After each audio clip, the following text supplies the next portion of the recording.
ملک کی آزادی میں علماء اور جمعیت علماء ہند کا جو کردار ہے وہ انتہائی پاکیزہ اور اس کے ساتھ ساتھ قربانیوں سے بھرا ہوا کردار ہے، اور ہمیں یا کسی بھی قوم کو یہ حق حاصل ہوتا ہے کہ ملک کی آزادی میں اپنے بزرگوں کی خدمات کو دنیا کے سامنے پیش کریں تاکہ دنیا اس سے روشناس رہے۔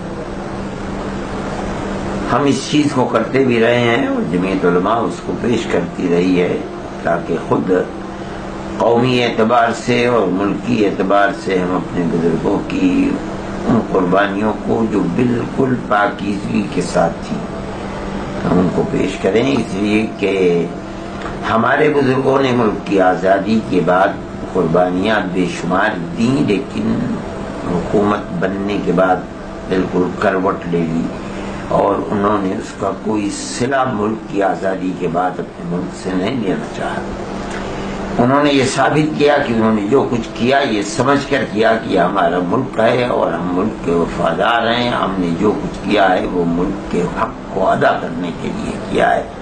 اپنے اور اپنے اللہ کے لیے کیا ہے، ہم نے دنیا کے مفاد کو حاصل کرنے کے لیے نہیں کیا۔ ہم اس کو بیان بھی کرتے ہیں، لیکن یہ عجیب و غریب صورت ہے کہ 70 سال کے بعد ملک نے اس طرح کروٹ لی ہے کہ آج ملک کی آزادی کی وہ حقیقت بھری داستان جس کو پیش کرتے ہوئے ہمارا سر انتہائی بلند ہوتا تھا اور ہم اس میں اپنے آپ کی اور اپنے قوم کی عزت محسوس کرتے تھے، آج ملک کے اندر صورتحال ایسی ہے کہ ملک کی آزادی اور اس کی تاریخ کو بیان کرتے ہوئے آدمی جھجکتا ہے اور یہ محسوس کرتا ہے کہ جو طبقہ اس وقت ملک کے اندر اقتدار کی کرسی پر بیٹھا ہوا ہے وہ آزادی کی اس تاریخ کو گویا کہ اس ملک کے لیے داغ کا سبب سمجھتا ہے، اور وہ لوگ کہ جو اقتدار پر بیٹھے ہوئے ہیں ان کی زندگی کے اندر ملک کی آزادی کے لیے کوئی قربانی نہیں ملتی، بلکہ ان لوگوں کا ذہن ایسا چل رہا ہے کہ وہ ان لوگوں کی انتہائی پاکیزہ زندگی کو داغدار بنانا چاہتے ہیں۔ لوگوں نے سنا ہوگا، ہم نے تو اپنے کانوں سے سنا ہے اور میڈیا کے اندر دیکھا ہے کہ آدمی یہ کہہ رہا ہے کہ گاندھی کو ہم نے قتل کیا ہے، ہم ہندو مہاسبھا کے لوگ ہیں، ہم نے گاندھی کو قتل کیا ہے اور آج بھی ہم قتل کر سکتے ہیں لوگوں کو۔ اس کا مطلب یہ ہے میں نے اس کو سنا اور میں سن کر خاموش ہو گیا۔ میں نے کہا کہ یہ جو بات کہہ رہا ہے یہ بات صرف گاندھی جی کے لیے نہیں کہہ رہا ہے، بلکہ ہماری جو 150 سالہ پرانی ایک تاریخ ہے جو قربانیوں سے بھری ہوئی ہے، یہ گاندھی جی کو نہیں بلکہ اس ساری ملک کی آزادی کی تحریک کو یہ ردی کی ٹوکری میں ڈال رہا ہے اور یہ ثابت کرنا چاہتا ہے کہ وہ کوئی چیز نہیں تھی۔ اس ذہن کے ساتھ ہمیں ہماری سمجھ بھی نہیں آتی یہ بات کہ ہم کیا کہیں اور کس طرح بیان کریں۔ ملک کے ان حالات کو دیکھتے ہوئے ہمیں پریشانی ہوتی ہے، لیکن ہم مایوس نہیں ہیں۔ ہم یہ سمجھتے ہیں کہ ملک کی اکثریت چاہے وہ کسی بھی مذہب سے متعلق ہو، ملک کے اندر امن و امان چاہتی ہے، بھائی چارگی کو چاہتی ہے، اور وہ یہ سمجھتی ہے کہ اس کے پوروج اور بزرگ جنہوں نے اس ملک کی آزادی کے لیے کام کیا ہے وہ اپنی آنکھوں پر اور اپنے سر کے اوپر ان کی زندگی کو ان کو رکھتی ہے۔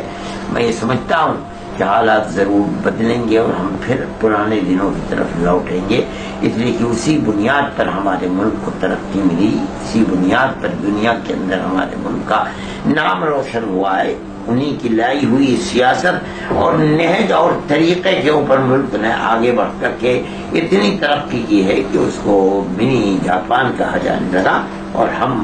راحت و آرام کے ساتھ رہ رہے ہیں۔ حالات بدلیں گے انشاءاللہ، اور میں سمجھتا ہوں کہ ہمارے ان بزرگوں کی تاریخ کو یاد کیا جائے گا۔